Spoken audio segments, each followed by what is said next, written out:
3 பைக்கில் மொத்தம் 9 பேர் கொண்ட குழு அந்த காட்டு பகுதி வழியாக உள்ள வந்து கையில் கத்தி அருவாள் அதோட வந்து முதல்ல வந்து கண்ணில் பட்டவங்களை வெட்டியிருக்காங்க. அதுக்கப்புறம் அங்கேருந்து பெரும்பத்து கிராமம், அங்கேருந்து புளியங்குளம் அப்படிங்கிற கிராமம், இந்த 3 கிராமத்துலேயும் தான் வந்து வெட்டியிருக்காங்க. அகெயின் இந்த மாதிரி ஒரு வெட்டு குத்து நடக்குது, இல்லை ஒரு குண்டு வீசப்படுது அப்படின்னா கண்டிப்பாக அது பிட்வீன் ரவுடிஸோட ஒரு கேங் வார் மாதிரி தான் அந்த இடத்துல இருக்கும். இல்லை நான் தான் இருப்பேன், நான் மட்டும்தான் இதை வந்து ஆட்சி செய்வேன் அப்படிங்கிற மாதிரியான ஒரு விஷயம். பட் அது எல்லாத்தையும் தாண்டி இதில் வந்து ரொம்ப ஷாக்கிங்கான நியூஸ் என்ன அப்படின்னா,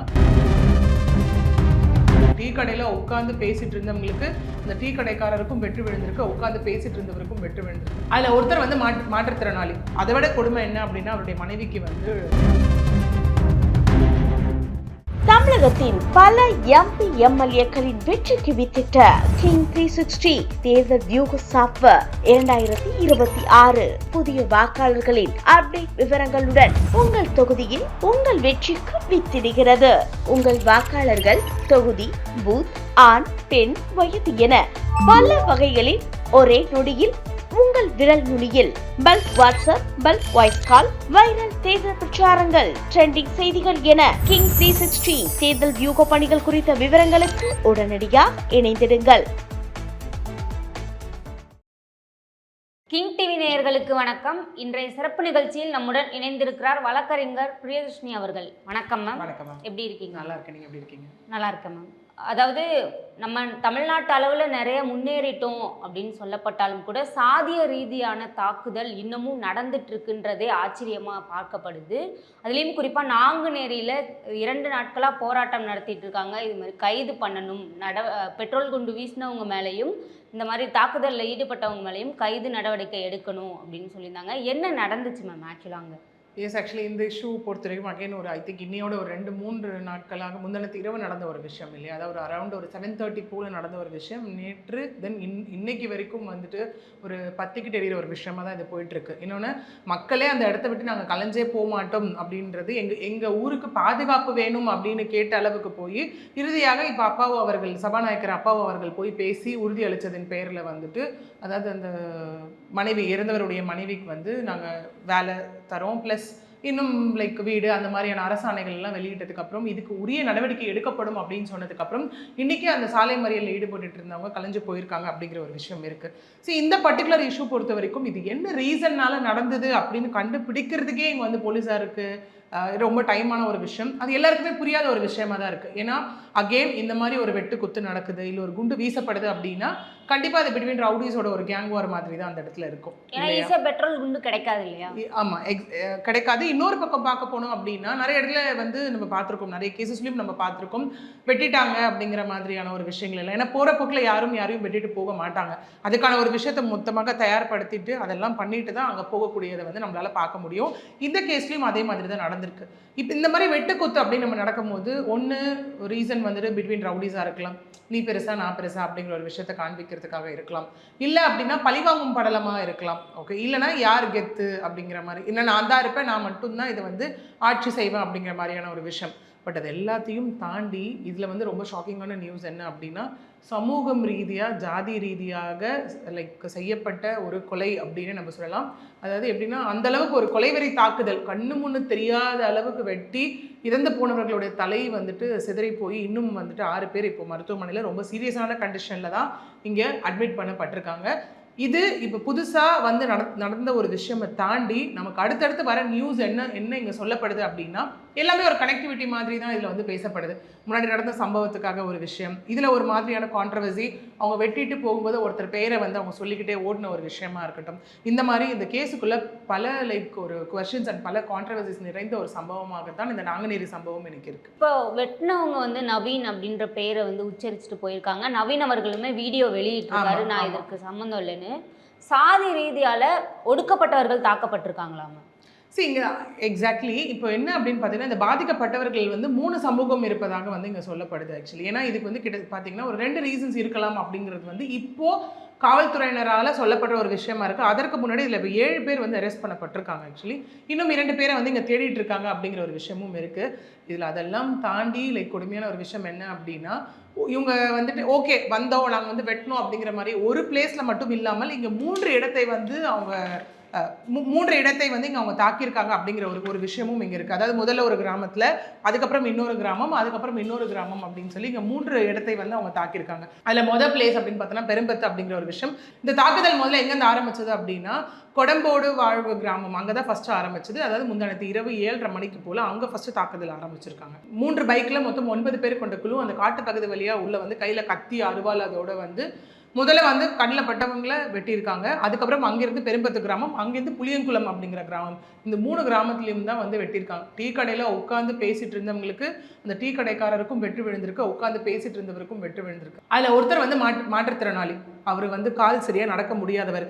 அதை விட கொடுமை என்ன அப்படின்னா அவருடைய மனைவிக்கு வந்து காதும் கேட்காது வாயும் பேச முடியாத நிலை. அவருக்கு 2 பெண் குழந்தைகள் இருக்காங்க. இன்னொருத்தர் வந்து ஒடிசாலேருந்து வந்த லைக் நார்த் இந்தியன், அவர் வந்து செங்கல் சூழலில் வேலை பார்க்கக்கூடியவர். ஸோ இந்த மாதிரி வந்துட்டு ஏன்னா இப்போ ஒரு தாக்குதல் நடக்குதுன்னா ஒரு இடத்தை நோக்கி நடக்கக்கூடிய தாக்குதலாக இருக்கும். இது எல்லாமே பக்கா பிளான்ட் மாதிரி தான் இருக்குது இந்த இடத்துல. ஏன்னா 3 பிளேஸ், அது மட்டும் இல்லாமல் அவங்க வெறி அதோட அடங்காமல் கண்ணில் பட்டவங்க வந்தவங்க போனவங்க ரோட்டில் எல்லாரையும் தாக்கிட்டு அங்கேருந்து வந்து அவங்க தப்பி ஓடி இருக்காங்க அப்படிங்கிற வந்து ஒரு விஷயம் இருந்தது. அப்புறம் போலீஸாரால் அவங்க வந்து பிடிக்கப்பட்டாங்க அந்த இடத்துல. ஸோ இந்த மாதிரியான ஒரு விஷயங்கள் தான் அந்த இடத்துல வந்து இருக்குது. 2 இறந்துட்டாங்க, இன்னும் மிச்சம் இருக்கவங்களும் இங்கே வந்து சீரியஸாக இருக்கக்கூடிய ஒரு விஷயம் இருக்குது. இதில் அந்த பார்த்த மக்கள் தான் சொன்ன ஒரு விஷயம், அவங்க வெட்டிட்டு நவீன் வாழ்க அப்படின்னு சொல்லிட்டு போனதாக சொல்லப்பட்டது. அதுக்கப்புறம் தான் அவர் சொன்ன அந்த வீடியோ நம்மளால பார்க்க முடிஞ்சது இல்லையா. முன்னாடி ஒரு கேஸில் வந்துட்டு என்னை கொண்டு வந்துட்டாங்க, அதாவது ஆர்மியில் சேரணுன்றது விருப்பம், அதை தாண்டி இந்த கேஸில் வந்து என்னை சேர்க்க பார்க்குறாங்க அப்படிங்கிற மாதிரியான விஷயத்தை வந்து அவர் சொன்னதையும் நம்ம அந்த இடத்துல வந்து பார்த்துருக்கோம். இப்போ அந்த மக்கள் அங்கே பக்கத்தில் ஒரு ஒயின் ஷாப் இருக்குது, போதை வஸ்துகளை அவங்க பயன்படுத்தியிருக்காங்க, அதன் காரணமாகவும் இந்த சம்பவம் இப்போ நடக்கலை, இதற்கு முன்னாடியும் நிறைய நடந்திருக்கு அப்படின்னு சொல்கிறாங்களே. அது கரெக்ட். ஆக்சுவலி இது நீங்கள் திரும்ப ஒரு ஹிஸ்டாரிக்கல் இதில் எடுத்து பார்த்தீங்க அப்படின்னா இந்த மாதிரி சமூகம் ரீதியாக நடக்கக்கூடிய தாக்குதல், ஜாதி ரீதியாக நடக்கக்கூடிய தாக்குதல் இந்த 50 வருடங்களில் வந்து இது 5வது முறை அப்படின்னு சொல்லப்படுது. 5க்கும் மேல் அப்படின்னு சொல்லப்படுது இந்த இடத்துல. சில 2 விஷயம். ஒன்று வந்துட்டு அந்த போதை வஸ்துக்கான ஒரு விஷயம், ஓகே, அதாவது அவங்க ட்ரிங்க் பண்ணியிருந்தாங்க அப்படிங்கிறது ஒன்று, கூடவே அந்த ஜாதி வெறி தாக்குதல் அப்படிங்கிறது ஒன்று இருக்குது. ஏன்னா இப்போ நிறைய கேசஸில் நம்ம பார்த்துருப்போம், என்னென்னா இந்த கள்ளச்சாராயம் வியாபாரத்தை தட்டி கேட்டதாக இருக்கட்டும், இல்லை அதை தாண்டி அவங்க குடிச்சிட்டு பண்ணக்கூடிய, இன்றைக்கி எடுத்துக்கிட்டிங்கன்னா அந்த ஒரு க்ரைம் நடக்கக்கூடிய ஒரு விஷயம் எடுத்துக்கிட்டா இஷ்யூவாக ரிப்போர்ட் ஆகிற நிறைய இஷ்யூவில் வந்து இந்த ட்ரக்கோட இன்வால்மெண்ட் ஜாஸ்தி இருக்குது. அது வந்துட்டு லைக் ட்ரக் ப்ளஸ் ஆல்கஹால், இது 2தோட இன்ஃப்ளூயன்ஸ் வந்து ஜாஸ்தி இருக்கக்கூடியதை நம்மளால் பார்க்க முடியுது. அது எல்லாத்தையும் தாண்டிய வெறி தான் இந்த ஜாதி வெறி. என்னென்னா நம்ம ஜாதியை பார்த்தா பயம் வரணும்ப்பா, நம்ம சமூகத்தை பார்க்கும்போது எல்லாருக்கும் பயம் வரணும், ஒரு பயம் காட்டணும், அதற்காக நிறைவேற்றப்பட்ட இது செயல் அப்படின்னும் சொல்லப்படுது. அது மட்டும் இல்லாமல் இதில் 2 காரணங்கள் இருக்குமோ அப்படிங்கிற மாதிரியான விஷயங்களும் இங்கே சொல்லப்படுது. அதில் முதல் காரணம் என்ன அப்படின்னு பார்த்தோம்னா, இந்த ரீசெண்டாக நெல்லை திம்மராஜாபுரம் பகுதியில் இருக்கக்கூடிய அந்த தலைவர் சிலை மீது வந்து மண்ணெண்ணெய் குண்டு வந்து வீசப்பட்டது. இதில் வந்து மாற்று சமூகத்தை சேர்ந்த 3 பேர் வந்து இங்கே கைது செய்யப்பட்டாங்க. இது ஒரு சம்பவமாக சொல்லப்படுது. ஒருவேளை அதனோட ஒரு விஷயம் பழிவாங்கும் நோக்கமா கனெக்டிவிட்டியாக இது இருக்கலாமா அப்படிங்கிறது முதல் ரீசனாக வந்து இங்கே செய்திகள் மூலமாக நமக்கு வந்து சொல்லப்படுற ஒரு விஷயம். 2வது ரீசன் இங்கே என்ன சொல்லப்படுது அப்படின்னா, அதே பெரும்பத்து கிராமத்தில் வந்துட்டு சில வருடங்களுக்கு முன்னாடி ஒரு கொலை சம்பவம் நிகழ்த்தப்பட்டதாக சொல்லப்படுது. அது யார் அப்படின்னா மஞ்சக்குளத்தை சேர்ந்த ஒரு நபரை வந்து வெட்டி சாச்சிருக்காங்க இந்த இடத்துல. ஸோ இந்த 2 சம்பவமும் இருக்கலாமோ, ஏன்னா இந்த சம்பவத்திலையும் வந்து அதற்கான பழிவாங்கும் படலமாகவும் இது இருக்குமா அப்படிங்கிற மாதிரியான ஒரு விஷயமும் இங்கே சொல்லப்படுது. கூடவே இங்கே என்ன அப்படின்னு பார்த்தீங்கன்னா, இந்த வெட்டப்பட்டவர் அப்படிங்கிறவர் வந்து இந்த இடத்துல கண்டிப்பாக ஒரு அப்பாவே அப்படிதான். ஏன்னா கண்டிப்பாக வெட்டப்பட்டவங்களுக்குள்ள ஏதாவது ஒரு பிரச்சனை இருக்கலாம், முன்னாடி இவங்க வந்து சண்டைக்கு போயிருக்கலாம், ஏதாவது ஒன்று நடந்திருக்கலாம். ஆனால் முற்றிலுமாக இங்கே வெட்டப்பட்டவர்கள் அனைத்துமே எதனால் இது நடக்குது, ஏன் நடந்துச்சு அப்படின்னு தெரியாத ஒரு விஷயம்.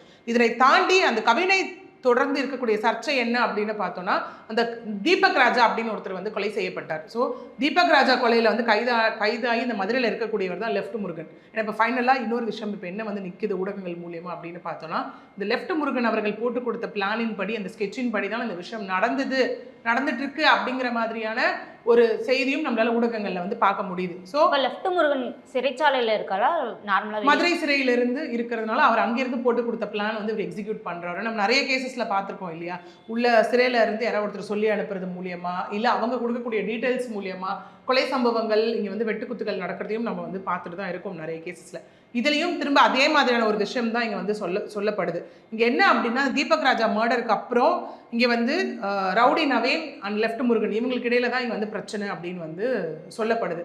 ஸோ அந்த மாதிரி ஒரு விஷயம் நடக்கும்போது எங்கள் ஜாதி பெருசா உங்கள் ஜாதி பெருசா அப்படின்னு நடக்கக்கூடிய ஒரு சண்டையில் தான் வந்துட்டு, இந்த போட்டியில் தான் வந்து நம்ம என்ன பண்ணணும்னா, இந்த கொலையை பண்ணிட்டு நம்ம நவீன் பேரை வந்து சொல்லிடணும், மாட்டி விட்டுறணும் ஓகே அப்படிங்கிறதுக்காக தான் இந்த கொலை சம்பவத்தை அரங்கேற்றிட்டு போகும்போது இந்த நவீன் நவீன் அப்படின்னு சொல்லி அவங்க கத்திட்டு போனாங்க அப்படிங்கிற ஒரு விஷயமும் வந்து இங்கே சொல்லப்படுது. ஆக்சுவலி லெஃப்ட் முருகன் ஆட்கள் மூலியமாக நிகழ்த்தப்பட்டு நவீன் என்ற பெயரை வந்து இங்கே அதனாலையும் யூஸ் பண்ணியிருக்காங்களா அப்படிங்கிற கோணத்துலையும் ஒரு விஷயம் வந்து அதனை நோக்கியும் இப்போ விசாரணை வந்து நீண்டுகிட்டு இருக்கு. இப்போ தாக்கப்பட்ட 2 பேருமே மேல் சாதி ஒடுக்கப்பட்டவர்கள் அந்த மாதிரியான தாக்குதலா இல்லை இருவேறு இடை சமூகத்தினை சேர்ந்தவர்கள் எது பெருசு அப்படின்றதுக்காக நகர்த்தப்பட்டதா? இதில் அகைன் அதுதான் என்னென்னு பார்த்தீங்கன்னா ஒரு சமூகம் இப்போ சில பேருக்கு இப்போ எடுத்துக்கலாம், இப்போ 2 விஷயமா பிரிச்சுக்கலாம்னு வச்சுக்கோங்களேன். ஒரு சில பேருக்கு வந்து அந்த பிற்படுத்தப்பட்டோர் அப்படின்றவங்களை நோக்கி எல்லாரும் வந்து படையெடுக்கக்கூடிய ஒரு விஷயம், அவங்கள வந்து ஒடுக்கணும்னு நினைக்கிற ஒரு விஷயம். அதனை தாண்டி எந்த சமூகமாக இருந்தாலும் சரி, என் சமூகம் தான் பெருசுன்ற ஒரு பாயிண்ட் இருக்கு இல்லையா, அந்த பாயிண்ட்ல தான் இங்கே இது நிகழ்த்தப்பட்டதாக சொல்லப்படுது. என்னோட பர்டிகுலர் இந்த ஜாதியை பார்த்து எல்லாருக்கும் பயம் வரணும் அப்படின்னும் இல்லை இந்த பாதிக்கப்பட்டிருக்காங்க இல்லையா அவங்க வந்து 3 வெவ்வேறு ஜாதியை சார்ந்தவர்கள் அப்படிங்கிற ஒரு விஷயமும் இங்கே வந்து சொல்லப்படுது. இதன் கூடவே இங்கே என்ன அப்படின்னா இதில் அரெஸ்ட் ஆன 2 பேர் வந்து ஏற்கனவே வேற ஒரு வழக்கிலையும் அரெஸ்ட் ஆனவர்களாக தான் இந்த இடத்துல இருக்காங்க. அது என்ன சம்பவம் அப்படின்னா 8 வருடங்களுக்கு முன்னாடி நடந்த ஒரு சம்பவம். டிஎம்கே ஒன்றிய கவுன்சிலர் காமராஜ் அவரை வந்து கொலை செய்யப்பட்ட ஒரு சம்பவம் நடந்தது இல்லையா, அதற்கு பழியாக இங்கே வந்து மஞ்சக்குளத்தை சேர்ந்த சுவாமிதுரை அப்படிங்கிறவரும் கொலை பண்ணப்பட்டிருக்காரு. இதுவும் வந்து ஜாதி ரீதியாக நடந்த ஒரு விஷயம் தான். அதனை தாண்டி நம்ம மறந்திருக்க மாட்டோம், அதாவது 2 வருடங்களுக்கு முன்னாடியும் ஒரு சம்பவம் நடந்தது. ஒரு பள்ளி மாணவனை வந்து வீடு புகுந்து அவங்க தங்கச்சியும் அந்த மாணவனையும் தாக்கிய ஒரு விஷயம் இல்லையா. ஸோ அதுவும் அகெயின் அந்த ஜாதி ரீதியாக சொல்லப்படுற ஒரு விஷயம்தான். அந்த சம்பவத்தில் இன்வால்வ் ஆன 2 பேரும் இங்கே இப்போ இது வரைக்கும் 7 பேர் வந்து இங்கே அரெஸ்ட் பண்ணியிருக்காங்க. 2 பேர் வந்து இங்கே தலைமறைவாக இருக்காங்க. அதில் நீங்கள் வயசெல்லாம் பார்த்தீங்க அப்படின்னா 18, 19, 21 அந்த மாணவரை தாக்கிய வழக்கில் வந்து அப்போ ஜுவனலாக இருந்தவங்க 18 வயசு கீழே மைனராக இருந்தவங்க இப்போ மேஜர் ஆகியிருக்காங்க. அதாவது அவங்கள வந்து இந்த அகெயின் தென்மலை நாங்குநேரி பகுதியை சார்ந்த கண்ணன் அப்படிங்கிறவரும் இங்கே அரெஸ்ட் செய்யப்பட்டிருக்காரு. ஸோ அப்புறம் வந்து 19 வயது சுப்பையா என்கிற சுபாஷ், தென் 19 வயது கல்யாணி, 18 வந்து அந்தோணி மைக்கேல், அப்புறம் வள்ளியூரில் வந்துட்டு மிட்டாய் அப்படிங்கிற பர்சன், அப்புறம் வந்து உச்சி மாகாளி, அப்புறம் 21 வயசு நெடுங்குளமை சார்ந்த வசந்த்குமார், அப்புறம் நாங்குநேரி 19 வயசு ராஜா. இவங்க எல்லாமே இப்போ அரெஸ்ட் பண்ணப்பட்டிருக்காங்க. ஏன்னா இங்கே என்ன சொல்லப்படுது அப்படின்னா எல்லாமே பக்கா பிளான்ட் மாதிரி தான் இருக்குது. அவங்க அங்கே இருக்காங்க, அந்த சம்பவத்தை அரங்கேற்றிட்டு அங்கேருந்து அதுக்கப்புறம் பார்த்தோம் அப்படின்னா கடம்போடு வாழ்வ கிராமம் வழியாக தப்பி வடக்கு புளியங்குளம்லேருந்து அங்கேயும் எல்லாரையும் வெட்டிட்டு அப்புறம் அங்கேருந்து அவங்க தப்பிச்சு சென்று தான் மறுநாள் தான் போலீஸார்கிட்ட வந்து இங்கே பிடிபட்டிருக்காங்க அவங்க. ஸோ இந்த மாதிரி வந்ததும் பிளானோட தான். அதுக்கப்புறம் அங்கே செய்த விஷயங்கள், அங்கேருந்து தப்பி போன விஷயங்கள், இது எல்லாமே திரும்ப திரும்ப வந்துட்டு இது வந்து ஒரு ஜாதியை நோக்கி ஒரு சமூகத்தை நோக்கி வைக்கப்பட்ட ஒரு விஷயமா அப்படின்னு கேட்டோம்னா இது வரைக்கும் வந்த ஒரு விஷயம், அரெஸ்ட் பண்ணது வந்த செய்திகள் பொறுத்த வரைக்கும் அப்படியான ஒரு விஷயமா இது தெரியல. யார் என்ன வேணா இருங்க, ஆனால் என்னோட ஜாதி பெரிய ஜாதி, இதை நான் வந்து மக்களிடையே பயம் கொண்டு வரணும், எல்லாரிடையும் பயம் கொண்டு வரணும் அப்படின்னு நிகழ்த்தப்பட்ட ஒரு சம்பவமாக தான் இப்போ வந்திருக்க நியூஸ் வரைக்கும் நமக்கு சொல்கிற ஒரு விஷயமாவே இருக்குது. இப்போ 100க்கும் மேற்பட்ட காவல் படையினர் அந்த கிராமங்களில் குவிக்கப்பட்டிருக்காங்க அப்படின்னு சொல்கிறாங்க. அந்த 2 நபர்களை கைது செய்யறதுக்கு எவ்வளோ வாய்ப்புகள் இருக்குங்க? அகெயின் இப்போ நம்ம முதல்ல வந்து 5 தனிப்படைகள் அமைக்கப்பட்ட ஒரு விஷயம் தாண்டி இப்போ 14 தனிப்படைகள் வந்து இங்கே அமைக்கப்பட்டிருக்கு. தட் இஸ் இவங்களை தேடி பிடிப்பதற்கு. இன்னும் அந்த 2 பேரையும் வந்து தேடுவதற்கான முழு முயற்சியும் இங்கே நடந்துக்கிட்டு தான் இருக்குது. ஏன்னா கண்டிப்பாக எல்லாருமே கூட்டாளி அப்படின்னும் போது கண்டிப்பாக இங்கே அந்த கான்ஸ்பைரிங் ஆக்ட் 8 பிரிவுகளின் கீழ் வழக்கு வந்து பதியப்பட்டதாகவும் இங்கே இருக்குது. ஓகே, அப்படி இருக்கும்போது அந்த கூட்டாளிகள் எல்லாம் ஒன்றாக சேர்ந்து அப்படின்னும் போது கண்டிப்பாக அந்த 2 வந்துட்டு இன்னும் தலைமறைவாக இருக்காங்கன்னும் போது இந்த 7 பேர்கிட்ட நடக்கிற விசாரணையை வைத்தும் அந்த 2 வந்து பிடிப்பதற்கான ஒரு விஷயமும் அடுத்து மேற்கொள்ளப்படலாம். இங்கே இதில் கட்சி ரீதியான இன்வால்மெண்ட் ஏதாவது இருக்காமா? இல்லை, இது முழுக்க அகைன் பார்த்தீங்கன்னா இது வரைக்கும், ஏன்னா இங்கே எந்த இஷ்யூ நடந்தாலும் அதில் நம்ம வந்து கட்சி ரீதியாக புகத்தப்படுறதை நம்ம பார்த்துக்கிட்டு தான் இருக்கோம் இல்லையா. ஏன்னா இந்த விஷயம் நடக்கும் போதும் வந்துட்டு அந்த ஊர் மக்களும் சொன்ன ஒரு விஷயம், இது வரைக்கும் கட்சி தலைவர்களும் எங்களை யாரும் காண்டாக்ட் பண்ணல அப்படிங்கிற ஒரு விஷயம். அதுக்கப்புறம் கட்சி தலைவர்கள் எல்லாம் அவங்க வந்து கருத்துக்களை வச்சாங்க, அதுக்கப்புறம் வீடியோ காலில் பேசினாங்க, அதெல்லாம் ஒரு பக்கம் நடந்துட்டு இருக்கு. அதனை தாண்டி அகெயின் இது வந்துட்டு சட்டம் ஒழுங்கு சார்ந்த ஒரு பிரச்சனையாக தான் மாறி இருக்கே தவிர்த்து இந்த இடத்துல முழுக்க ஜாதி ரீதியான ஒரு விஷயமா தான் இது பார்க்கப்படுது. அந்த 2 நபர்கள் பெரிய எடுத்து பசங்களா இருந்தா இந்த வழக்கை மூடி மறைக்கிறதுக்கான வாய்ப்புகள் இருக்குமா? இல்லை, கண்டிப்பா கிடையாது. அகைன் நம்ம வந்து திரும்ப நம்ம சொல்ற மாதிரி தான், லா அப்படிங்கிறது வந்து அந்தஸ்து படைத்தவர்களுக்கு ஒன்று, பலம் இருக்கவர்களுக்கு ஒன்று, பணபலம் அதிகார பலம் இருக்கவங்களுக்கு ஒன்று, இல்லாதவங்களுக்கு ஒன்று அப்படிங்கிறதுலாம் இங்கே கிடையவே கிடையாது. தவறு யார் செஞ்சிருந்தாலும் அது தவறு தான் அப்படிங்கிற ஒரு விஷயம், ரெஸ்பெக்ட் ஆஃப் அது என்ன ஒரு குற்றமாக இருந்தாலும் சரி, எதை சம்மந்தப்பட்ட ஒரு விஷயமா இருந்தாலும் சரி, யாராக இருந்தாலும் அந்த இடத்துல ப்ரூஃப் ஸ்ட்ராங்காக இருக்கும் பட்சத்தில் கண்டிப்பாக அவர்கள் தண்டிக்கப்படுவார்கள். இப்போ நெல்லை மாவட்டங்கள், அதாவது குறிப்பாக தென் மாவட்டங்களை பொறுத்தவரை இது மாதிரி பழிக்கு பழி வாங்குறது அதிகமாகிட்டே போகுது. இன்னமும் அரசு இதற்கான தனிப்பட்ட ஒரு நடவடிக்கை எடுக்கணும் அப்படின்னு எதிர்பார்க்கலாமா? இது சொல்கிற மாதிரி தென் மாவட்டங்களில் தாண்டி எல்லா இடத்துலையும் நடக்கிறத நம்மளால பார்க்க முடியுது. 2025 எடுத்துக்கிட்டிங்கன்னா சென்னையில் நமக்கு எத்தனை விஷயங்கள் நடந்தது இல்லையா? அதாவது ஆள் தெரியாமல் ஆள் மாறி வெட்டுற ஒரு விஷயமா இருக்கட்டும், இல்லை தூங்கிட்டு இருந்தவங்களை போய் வெட்டுற ஒரு விஷயமா இருக்கட்டும், இல்லை பள்ளிக்கு பாண்டிச்சேரியில் நடந்த ஒரு இஷ்யூ, சென்னையிலேயே நமக்கு சிட்டிக்குள்ளேயே நடந்த நிறைய இஷ்யூஸ் இருக்குது. இது வந்துட்டு சென்னையில் நடக்கிற இஷ்யூவும் வந்து அந்த கூலிப்படைகள் வந்து தென் மாவட்டங்கள்லேருந்து கொண்டு வரது ஒரு சில கேசஸ்லையும் நம்ம பார்த்துருக்கோம் இல்லையா? ஸோ அப்படி இருக்கும்போது அகெயின் நீங்கள் திரும்ப கேட்குற ஒரு விஷயம், எஸ் சட்டங்கள் அங்கே கடுமையாக தான் இருக்குது, தண்டனைகளும் அங்கே கடுமையாக தான் இருக்குது. போலீஸ் எந்த அளவுக்கு அவேராக இருக்காங்க அப்படிங்கிற ஒரு விஷயம் திரும்ப திரும்ப அந்த காவல்துறையை நோக்கி தான் வந்து இங்கே கேள்விகள் வைக்கப்படுது. ஓகே, இங்கேயுமே அவங்க வந்தோடனே வந்து அவங்க இவ்வளோ தூரம் இருக்க வரைக்கும் காவல்துறை ஏன் இதை வந்து பார்க்கல அப்படிங்கிற ஒரு விஷயம் எல்லாமே இங்கே கேட்கப்படுது. இங்கே சஸ்பெக்ட் அப்படிங்கிற ஒரு விஷயம் இருக்கு இல்லையா? இப்போ வந்து ஹிஸ்ட்ரி ஷீட்டராக இருந்தாங்கன்னா கண்டிப்பாக அவங்க எப்போவுமே கண்காணிப்பில் வைக்கப்படக்கூடிய பர்சன்ஸாக தான் இருப்பாங்க அந்த இடத்துல. இதற்கு அப்புறம் தான் தெரிய வரும் இந்த இருவர் அல்லாத இந்த அரெஸ்ட் ஆயிருக்காங்க இல்லையா 7 பேர், அவங்க மீது ஏதாவது கேசஸ் இருக்கா, அவங்க ஆல்ரெடி இந்த மாதிரி சம்பவத்தில் ஈடுபட்டிருக்காங்களா, இன்னொன்று எல்லாமே பார்த்தீங்கன்னா இப்போ தான் 19, 21, 18 அந்த மாதிரி வயதுடையவர்களாக இருப்பாங்க. அப்போ எந்த அளவுக்கு அவங்க மனசில் அந்த ஜாதி வெறி அப்படின்னு ஊறி இருந்தால் இப்போ வந்து எப்படின்னா அவங்க லைஃப்பில் அடுத்த கட்டத்தை நோக்கி போகக்கூடிய ஒரு வயசு இல்லையா? கண்டிப்பாக அவங்களுக்கும் தெரியாமல் இருந்திருக்காது. இந்த மாதிரி ஒரு விஷயம் நடக்கும்போது அவங்க லைஃபே போகணும்னு தெரியும். குற்றம் செஞ்சவங்க வந்துட்டு இந்த மாதிரி கொலை சம்பவத்தில் ஈடுபட்டவங்க கண்டிப்பாக அரெஸ்ட் ஆகாமல் இருந்துட முடியாது. அரெஸ்ட் ஆனால் அவங்க லைஃப் முடிஞ்சிடும்னு அவங்களுக்கும் தெரியும். அது எல்லாத்தையும் மீறி அவங்க இந்த அளவுக்கு இந்த ஜாதியிலே ஊறி இருக்காங்கன்னும் போது அப்போ எதை வந்தாலும் பார்த்துக்கலாம் அப்படிங்கிறக்கூடிய ஒரு விஷயம்தான். திரும்ப இங்கே அதே தான் காவல்துறையை நோக்கி வைக்கப்பட்ட ஒரு விஷயம் என்ன அப்படின்னா, இந்த மாதிரி சம்பவங்கள் நடக்கும்போது அவங்க இன்னும் கொஞ்சம் ப்ரிவென்டிவாக அவேராக இருக்கலாமே அப்படிங்கிற ஒரு விஷயம் தான் இங்கே வைக்கப்படுது. இதுவரை எங்களுடன் பல்வேறு கருத்துக்களை பகிர்ந்தமைக்கு நன்றி. தமிழகத்தின் பல எம்பி எம்எல்ஏக்களின் வெற்றிக்கு வித்திட்ட கிங் 360 தேர்தல் வியூக சாப்ட்வேர் 2026 புதிய வாக்காளர்களின் அப்டேட் விவரங்களுடன் உங்கள் தொகுதியில் உங்கள் வெற்றிக்கு வித்திடுகிறது. உங்கள் வாக்காளர்கள் தொகுதி, பூத், ஆண், பெண், வயது என பல வகைகளில் ஒரே நொடியில் உங்கள் விரல் நுனியில் bulk WhatsApp, bulk voice call, viral தேர்தல் பிரச்சாரங்கள், ட்ரெண்டிங் செய்திகள் என கிங் 360 தேர்தல் வியூக பணிகள் குறித்த விவரங்களுக்கு உடனடியாக இணைந்திடுங்கள்.